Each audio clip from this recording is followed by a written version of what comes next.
Bonjour à tous et bienvenue. Aujourd'hui, on revient sur un événement marquant de l'histoire économique moderne, la crise asiatique des années 97 et 98. En seulement quelques mois, des économies en pleine croissance se sont effondrées. Mais que s'est-il passé exactement? Quels en ont été les déclencheurs, les conséquences et surtout les leçons à retenir? Installez-vous, on vous explique tout. Dans les années 80 et 90, plusieurs pays d'Asie du Sud-Est, la Thaïlande, la Malaisie, l'Indonésie, les Philippines, mais aussi la Corée du Sud connaissent une croissance spectaculaire. Ils sont surnommés les tigres asiatiques. Ces pays attirent des centaines de milliards de dollars d'investissements étrangers. Pourquoi cette croissance fulgurante? Plusieurs facteurs expliquent cette croissance rapide.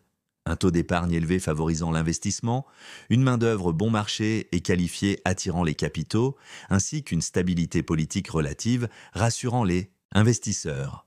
Et surtout, des capitaux étrangers massifs, venus notamment des États-Unis et du Japon, mais cette croissance cache aussi des déséquilibres importants. Dans l'euphorie, les banques et entreprises s'endettent à grande échelle, et souvent en devises étrangères, notamment en dollars. En parallèle, on observe une bulle immobilière dans des villes comme Bangkok, Kuala Lumpur ou Jakarta, une flambée des bourses locales sans lien avec la réalité économique autre. Point clé. La plupart de ces pays ont arrimé leur monnaie au dollar pour rassurer les investisseurs internationaux. Mais en réalité, cela les empêche de réagir en cas de choc externe.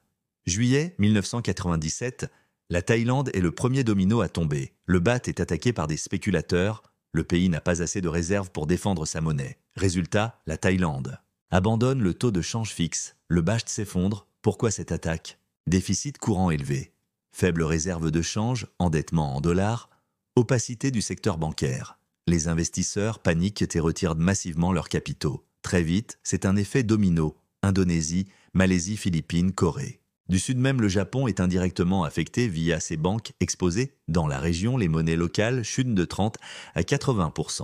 Les taux d'intérêt montent en flèche pour essayer de stopper la fuite des capitaux. Mais cela asphyxie les entreprises qui s'endettent davantage et ferment. Les bourses s'effondrent. Les banques sont en faillite et des millions de personnes perdent leur emploi. En Indonésie, le PIB chute de 13% en 1998. Le prix du riz explose, les files d'attente pour la nourriture se multiplient. Le chômage et la pauvreté atteignent des niveaux historiques. C'est aussi une crise politique. En Indonésie, le président Suharto démissionne après 32 ans au pouvoir. En Corée du Sud, la population organise une campagne de dons d'or pour soutenir les réserves de change du pays face à l'ampleur de la crise.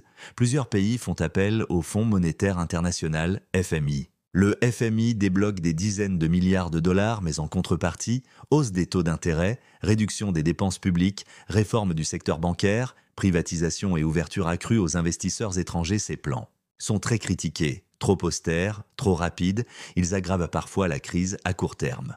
Mais ils imposent aussi une discipline budgétaire et une transparence accrue. À partir de 1999, les pays commencent à se redresser. Certains, comme la Corée du Sud, rebondissent rapidement grâce à des réformes structurelles efficaces. Quelles leçons peut-on tirer? Une économie trop dépendante des capitaux étrangers devient vulnérable. Un système bancaire mal régulé peut provoquer une crise systémique. Les taux de change fixes peuvent devenir un piège en cas de déséquilibre. La transparence et la gouvernance sont essentielles pour rassurer les marchés. Depuis, de nombreux pays asiatiques ont constitué d'énormes réserves de change, plus de 3 000 milliards de dollars en Chine par exemple, pour éviter une nouvelle crise de liquidité. La crise asiatique de 1997-1998 a été un choc majeur pour l'économie mondiale. Elle a mis en lumière les dangers de la libéralisation financière sans garde-fou et surtout, elle a transformé la manière dont les pays émergents gèrent leur politique économique. Merci d'avoir regardé cette vidéo. Laissez un commentaire pour partager vos réflexions. Pensez-vous qu'un scénario similaire pourrait se reproduire aujourd'hui? Abonnez-vous à la chaîne pour d'autres analyses économiques.